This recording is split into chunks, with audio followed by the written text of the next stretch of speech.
Surya Paloh banyak mengetahui tentang Pilpres 2019 yang memenangkan Jokowi karena menjadi salah satu partai pengusungnya. Sehingga Presiden pasti mempunyai banyak pertimbangan untuk melakukan reshuffle kabinet. Nah, itu win-win solution pasca pertemuan itu sepertinya. Tapi yang kita tidak tahu bagaimana turunan-turunannya. Apakah turunannya itu Anies tidak jadi nyalon? Apakah kalau Anies nyalon dan menang kemudian harus melindungi Jokowi dan klik istana? Atau bahkan yang lebih kontroversial, Luhut Binsar Panjaitan disorongkan sebagai jadi wakil Presiden Anies.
Assalamualaikum warahmatullahi wabarakatuh. Pasti ganti presiden, insya Allah. Sobat era sekalian, jumpa lagi kita di channel yang keren ini. Keren cadas ya. Kita ambil berita yang ngeri-ngeri sedap ya. This is the question why ya. Kenapa kemudian akhirnya Surya Paloh tidak direshuffle menteri-menterinya oleh Jokowi? Ini ada berita terungkap alasan Jokowi tak berani reshuffle menteri Nasdem. Ternyata Surya Paloh tahu informasi ini. Fajar.co.id. Pengamat sosial dan politik Tato Sugiarto mengungkapkan, Tato Sugiarto mungkin ya, bahwa informasi yang dimiliki Ketua Umum Partai Nasdem Surya Paloh menjadi penyebab Presiden Jokowi menunda reshuffle Kabinet Indonesia Maju. Menurutnya, Surya Paloh banyak mengetahui tentang Pilpres 2019 yang memenangkan Jokowi karena menjadi salah satu partai pengusungnya. Sehingga Presiden pasti mempunyai banyak pertimbangan untuk melakukan reshuffle kabinet. Surya Paloh bukan orang sembarangan, dia banyak mengetahui tentang Pilpres kemarin. Jokowi pasti banyak pertimbangan, ungkapnya dikutip dari Twitter @kianzz hari ini ya. Sebelumnya isu reshuffle kabinet Presiden Joko Widodo bergema sejak akhir 2022. Namun reshuffle yang dimaksud tak kunjung terjadi, bahkan belum lama ini disebut tidak dilakukan pada bulan Januari 2023. Aduh ya Allah, saya harus cerita apa lagi? Enggak ada cerita reshuffle, enggak ada reshuffle. Januari, Februari yang enggak tahu, terang Menteri Sekretaris Negara Pratikno dikutip dari kanal YouTube Kompas TV. Menariknya pernyataan ini muncul tidak lama setelah Ketua Umum Partai Nasdem Surya Paloh dikabarkan bertemu dengan Menteri Koordinator Bidang Kemaritiman dan Investasi Marifest Luhut Binsar Panjaitan di London, Inggris. Hal inilah yang disoroti pakar komunikasi politik Effendi Ghazali dalam program Adu Perspektif di kanal YouTube Total Politik. Bahkan secara tersirat Effendi mengaitkan kedua peristiwa tersebut. Siapa tahu sekarang karena bicaranya dalam suasana yang enak, tiba-tiba ujungnya hari ini kita dengar ada pernyataan dari istana tidak ada reshuffle di bulan Januari. Nah, ini kan kabar baik, tutur Effendi. Wakil Sekretaris Jenderal Partai Nasdem Hermawi Taslim memilih menanggapinya secara diplomatis. Hadir secara virtual di forum yang sama, Hermawi menilai pembicaraan tentang reshuffle kemungkinan besar benar terjadi. Kalau orang selevel Pak Luhut dan Pak Surya duduk saja tapi nggak ngomong apa-apa, itu pasti ada implikasinya bagi kebaikan masyarakat. Apakah ada kemungkinan? Ya sangat ada, tapi kita nggak tahu persis, jelas Hermawi. Hermawi ini yang bilang bahwa kalau Anies berkuasa, HTI dan FPI tetap dilarang ya. Tidak produktif nih orangnya. Ya sahabat era sekalian, banyak hal yang bisa kita persoalkan ya. Banyak hal yang kita bisa analisis dari hal seperti ini ya. Yang jelas ada dua pernyataan yang saling memperkuat, yaitu dari Pratikno tidak akan ada reshuffle Januari ini. Bagaimana Februari? Nggak tahu dia bilang. Artinya belum ada rencana. Dan yang kedua adalah Surya Paloh mengumpulkan kader Nasdem dan memerintahkan untuk terus mendukung Presiden Jokowi.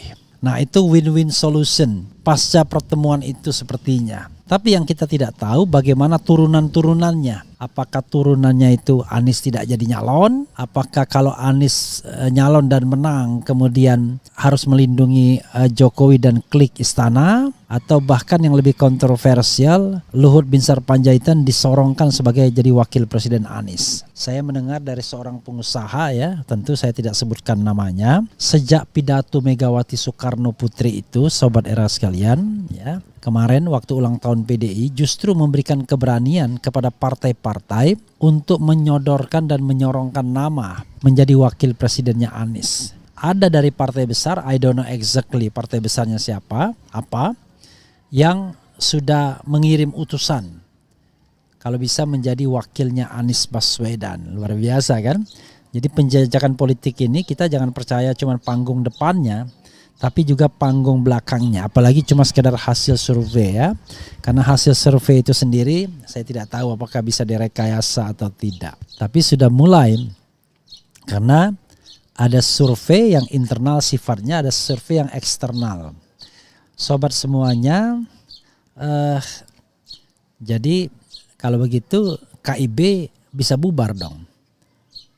Apakah kemudian partai besar itu PDIP untuk menyorongkan Puan Maharani sebagai wapresnya Anies Puan, wallahu alam.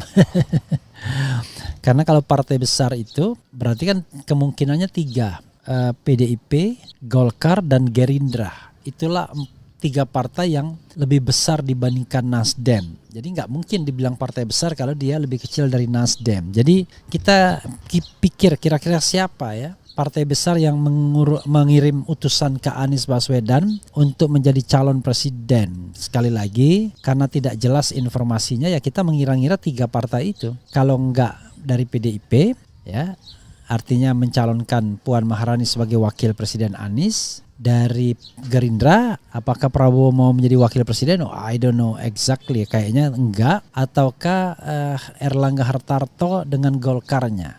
Sangat mungkin juga. Ini baru spekulasi ya. Pertama, pengusahanya nggak mau disebut namanya. Yang kedua, dan dia juga nggak menyebut partai apa, cuman mengindikasikan saja. Ya jadi ya itulah politik kita yang saya katakan politik sontoloyo. Presiden dan wakil presiden tidak ditentukan oleh kemauan dan keinginan rakyat serta elit istana pastinya. Oke, sobat era sekalian, menarik ini ya. Tentu memang Surya Paloh to some extent memiliki bargaining position, makanya dia agak percaya diri. Ya pertama dia sendiri juga sosok kaya kan, artinya kalaupun dia menteri-menterinya dicopot yang dia nggak pikirin juga. Toh jaringannya juga masih banyak di daerah, kepala-kepala di daerah. Kemudian yang kedua ya tentu dia pegang kartu. Tapi kalau soal pegang kartu ini ya sama-sama saling pegang kartu. Surya Paloh pegang kartu Jokowi dan kartu pemilu 2019 kemungkinan besar. Dan tentu pihak Jokowi pun memegang kartu Surya Paloh. Sama-sama pemegang kartu. Tinggal dikeluarkan kartunya ya. Apakah itu kartu truf ataukah kartu yang bukan truf. Itulah politik kita saling zandra ya. Jadi sahabat sekalian jangan lupa ya mendengarkan interview saya dengan Ninis dari Perludem, Direktur Eksekutif Perludem ya, seorang perempuan, dulu pernah satu kantor dengan saya. Dan juga bisa pesan t-shirt, polo shirt, jaket dan minuman ya. Ada jahe, ada madu, ada gula aren dan lain sebagainya. Itu saja. Wassalamualaikum warahmatullahi wabarakatuh. Ciao. Assalamualaikum warahmatullahi wabarakatuh. Sobat RH sekalian, jumpa lagi kita di channel yang keren ini. Keren cadas ya sobat semuanya. Kita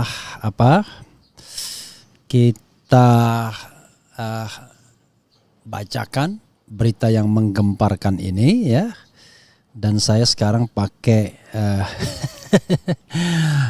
kaos keren jadas yang warna hitam ya. Ini adalah produk baru dari RH Channel. Jadi saya pakai daleman aja ini biar leher nggak kelihatan terlalu panjang.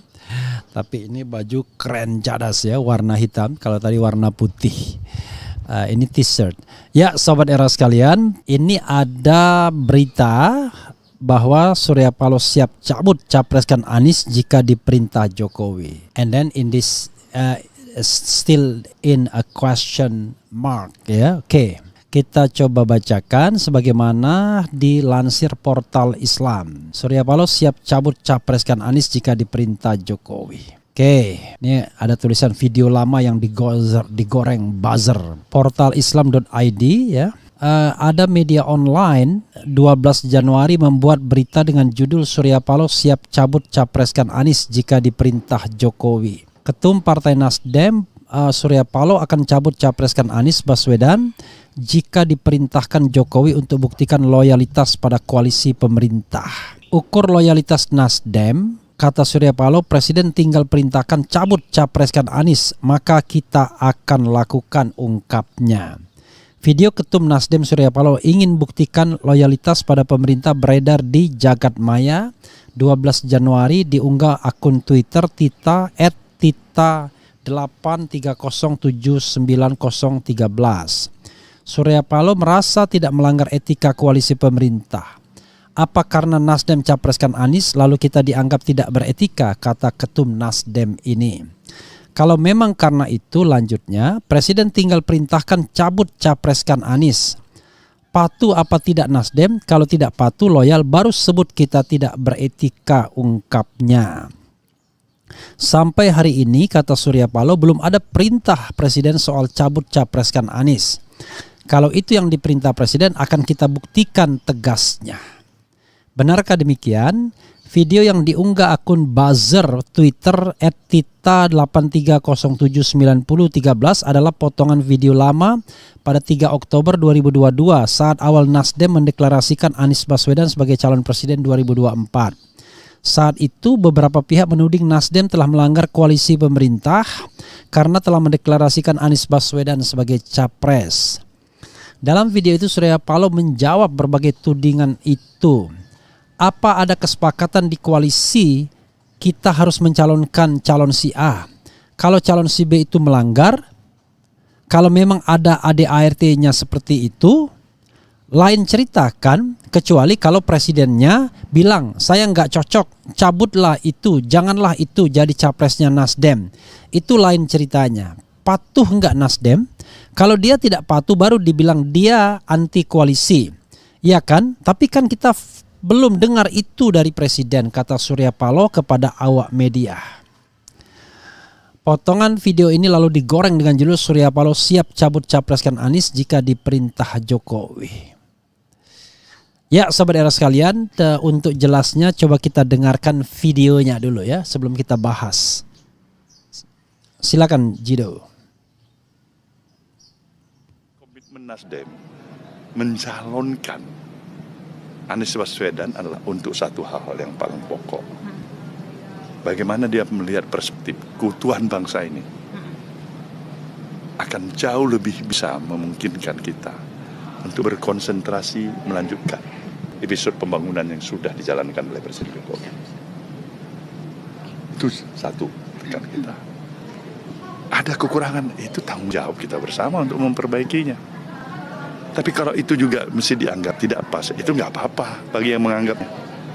Nasdem kan punya sikap sendiri, punya pendirian sendiri, ya kan?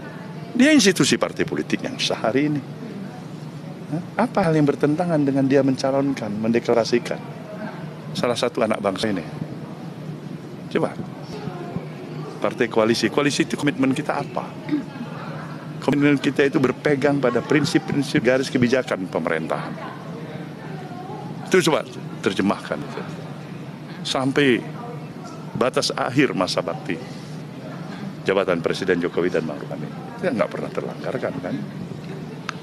Apa ada kesepakatan di koalisi kita harus mencalonkan calon si A, kalau si B itu melanggar?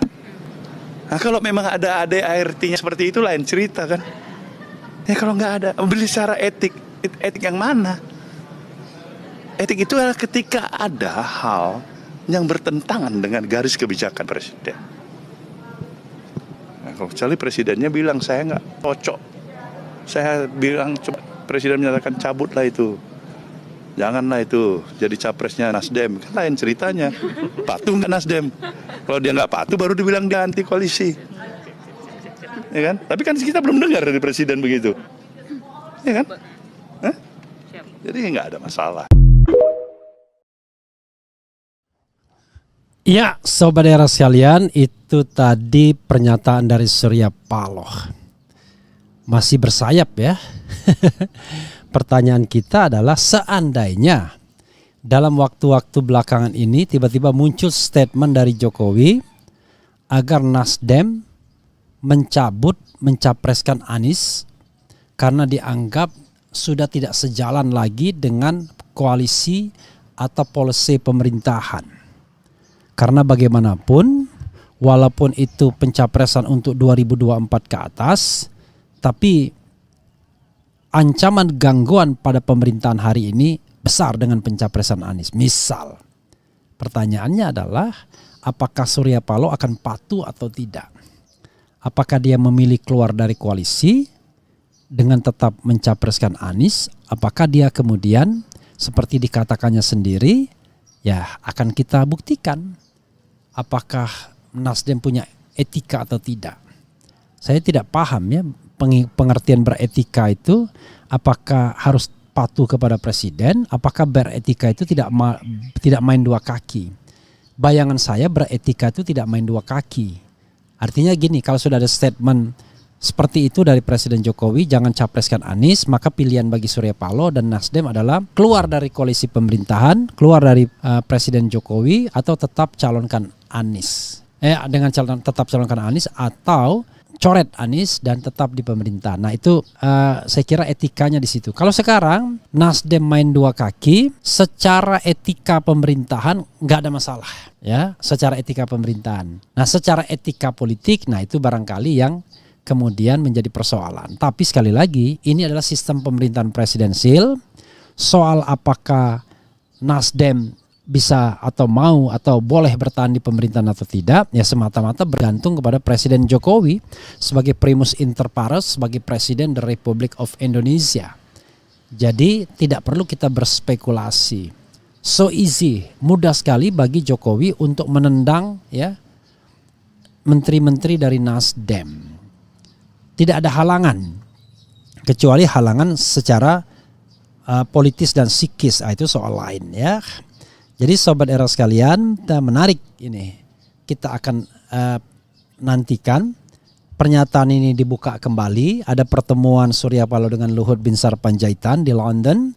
Kita tidak tahu hasilnya apa.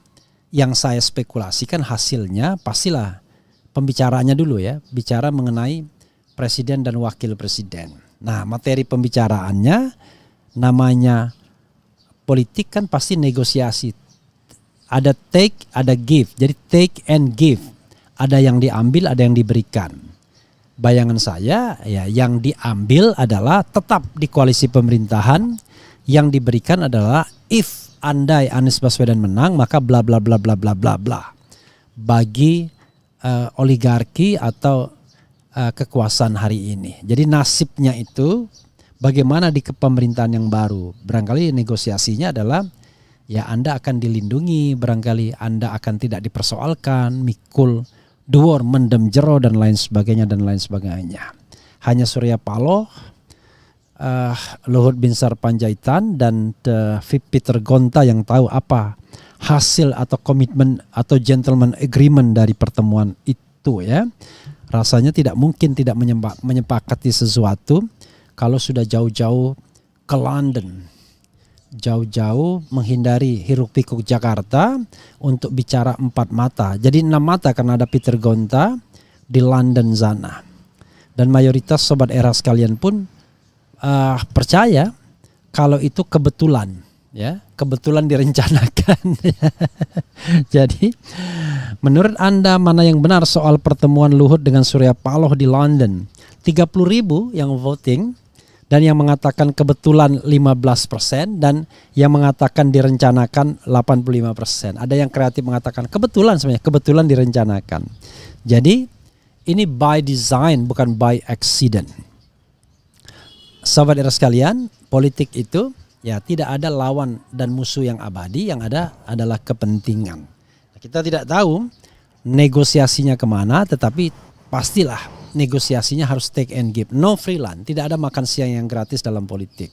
Jadi barangkali nanti kita lihat Nasdem akan tetap di pemerintahan sampai 2024, tapi calon Nasdem akan memberikan perlindungan kepada presiden sekarang atau kroni-kroninya seandainya terpilih. Seandainya tidak terpilih, case close, nggak ada permainan lagi, udah selesai.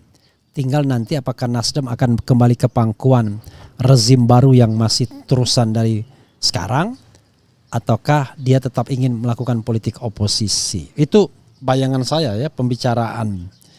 Nah, dengan skenario itu maka Anies diperbolehkan menjadi calon presiden, ya, berpasangan dengan siapapun. Lawannya barangkali ya diupayakan, misalnya Ganjar, Sandiaga Uno atau Prabowo atau siapa.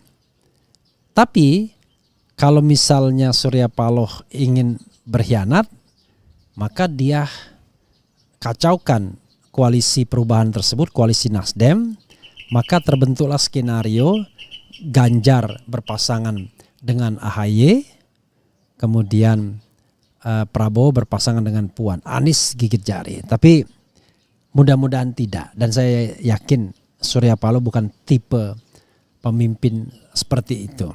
Soal kepentingan pasti karena he is a businessman, tapi untuk berpolitik tidak jantan saya kira bukan tipe Surya Paloh, ya. Surya Paloh orang yang berani untuk melawan resiko dan melawan arus, insya Allah begitu ya. Oke. Dan ya kalaupun akhirnya Nasdem tidak bisa mencalonkan Anies karena soal-soal yang teknikal atau soal yang sifatnya politikal, ya apa mau dikata, ya kan, masyarakat dan bangsa ini harus terus berjalan dan kita cari calon yang terbaik dari yang ada dan berharap dia menjadi he atau she will be an enlightened leader after being elected dan memimpin bangsa ini keluar dari kejumudan, keluar dari kegelapan demokrasi menuju titik cerah dan titik terang demokrasi. Jadi demokrasi yang flourish, berkembang harus berdampingan dengan kesejahteraan. Jadi jangan dikotomikan seolah-olah kalau kita berdemokrasi kita tidak akan mungkin memberikan makan kepada yang nggak bisa. Orang yang berpikiran demikian pastilah orang yang punya konflik of interest, punya kepentingan, mau menggaruk uang negara, ya, hanya ingin bersenang-senang, tidak ingin melihat penderitaan masyarakat.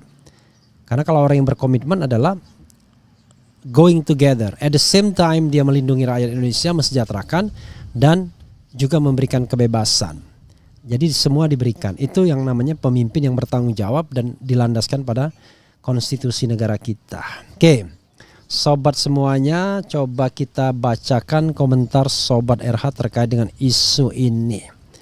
Kalau saya lihat tadi ya, statement Surya Paloh sepertinya tidak strong dia sebenarnya. Kelihatan aroma mau tetap di pemerintahan Presiden Jokowi dan mau Anies itu bergabung jadi satu. Dia tidak ingin konfrontatif dengan istana dengan dalil bahwa istana tidak ada larangan mencalonkan atau mencapreskan Anies atau anyone.